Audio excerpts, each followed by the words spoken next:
So I'm in Jersey City, New Jersey today and checking out a pretty amazing piece of history here. Believe it or not, the original train terminal that the people, 2/3 of the people who came here through Ellis Island, those trains that they took to start their new life here, that terminal is still here. This is the giant train shed here, and oddly enough, people still use it to this day. It closed back in 1967, but it's now owned by the state of New Jersey, and it's used for people to buy tickets to take the ferry to the Statue of Liberty or to Ellis Island. And you can still go inside and see what this looks like here.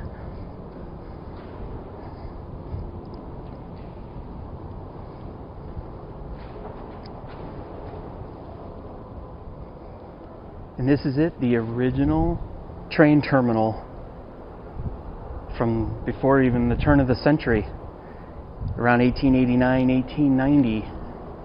30 to 50,000 per day were coming through here. About 130 ferries would leave here and about 300 trains. I believe 2/3 of the population that came in, the immigrants that came in through Ellis Island, used this terminal, either the ferries or the trains, to go wherever they were going to be going for their new life. Of the 12 to 17 million immigrants that passed through Ellis Island's Great Hall between 1892 and 1954, approximately 2/3 of these courageous newcomers started their new lives via the Central Railroad of New Jersey Terminal.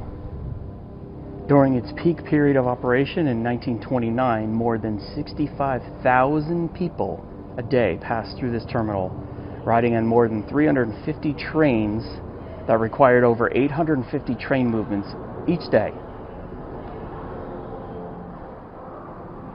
Between 1912 and 1914, those 2 years, the passenger terminal underwent a major expansion, which included the construction of the present Bush-type train shed. This Abraham Lincoln Bush designed train shed is the largest of its kind, containing 20 tracks that can cover the equivalent of 4 football fields. Former tracks 2 and 3 were paved for use of the Baltimore and Ohio train connection buses to various points in New York City. Helicopters are very loud. That sound just reverberates in here. I'm wondering what these were for. They were all just individual drawers. I don't know if maybe they would have had probably different tickets depending on the stop. You know, if you wanted to go to Elizabethport or West 8th Street, there was probably tickets in here. That's what I'm assuming. But it must have been very confusing to people, immigrants coming here. A lot of them probably not even being able to speak any English. I know at Ellis Island they had people that specifically spoke German and Italian and Spanish, so you could communicate with those people, but still it would be very scary, I'm sure. And then they were escorted onto the platform here, and then they got on a train. I mean, that's unbelievable. Just crazy to think. These Hutchison train indicators and curtain signs depict the period from 1938 to 1941, when the largest number of named trains operated here. The CNJ, the Baltimore and Ohio, the Reading and Lehigh Valley Railroads, they all operated out of here, including probably the most famous, which is the Blue Comet.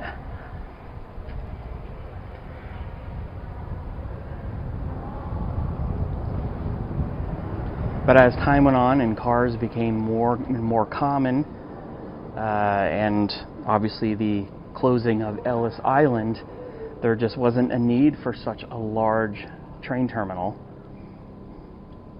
And in 1967, the terminal ceased passenger operations.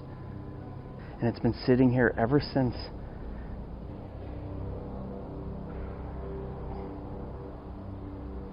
So what a lot of people might not know is that there was actually a ferry house here. That's what this is, this foundation of all these, it just looks like docks. There was a huge building here connected or just in front of the station. That's where all the ferries would leave. So in some ways, things have not changed. People still use this every day, thousands of people, to buy their tickets for the ferry. Look at that.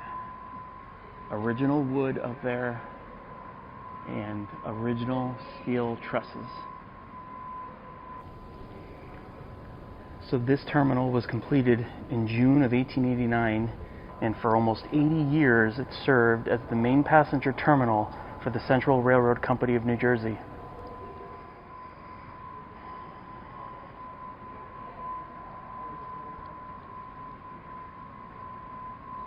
These stairs here are pretty much called the stairs to nowhere because exactly that, they don't go anywhere. They used to go to the upstairs portion of that ferry house that was right outside. This is some actual luggage. Can you imagine traveling with a big wooden chest like this?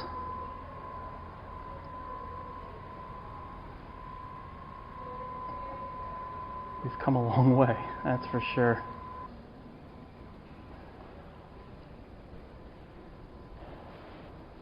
Look at these tiles.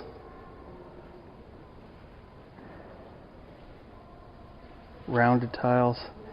This reminds me when I went to Ellis Island that they had something like that around the corners. They all had the rounded tiles. I think that was white, but very similar feel to it or look to it.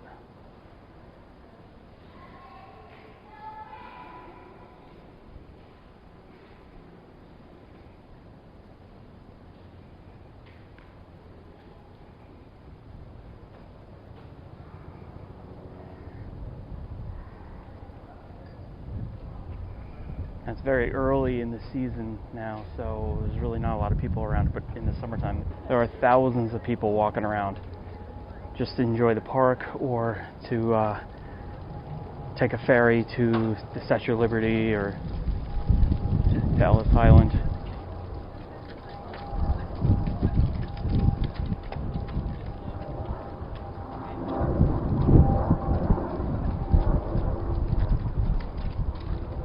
And right next to the train station is the 9/11 memorial here. It looks really straight across into the city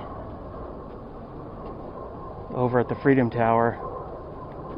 Yeah, you can really get up close to the steel here.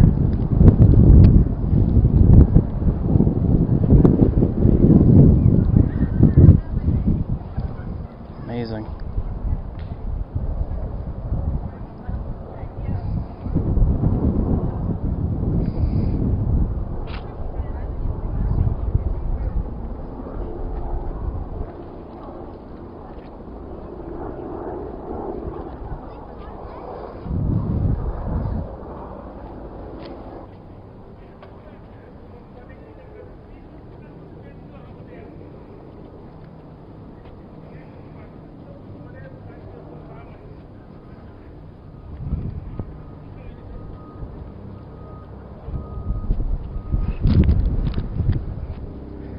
And look at this $1 million view right here.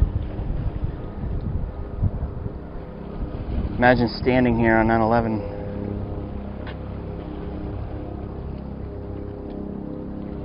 I guess at certain times these are open to go inside or at least look inside. I mean, they have air conditioners, so I don't know what this would be, but they're not open today, and it looks like it's been quite some time since they've been open.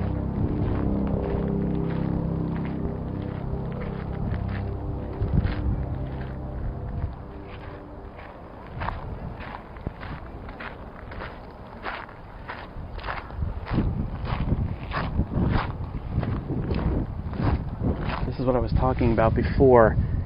So I had walked around this building. This was the ferry house, and this is that massive train shed. But this was just even, a portion of what was here. Look at all of this. This thing was huge. crazy. And you can see this would have been the stairs to nowhere that I showed you. That would have been the walkway.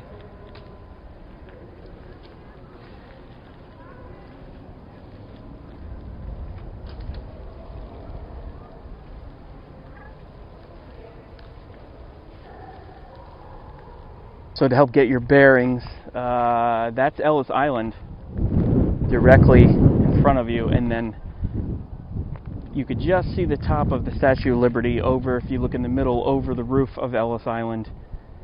And then for those who know a good amount of history, Black Tom Island is right over there. It's now a park as well. I'll probably do a separate video on that one day.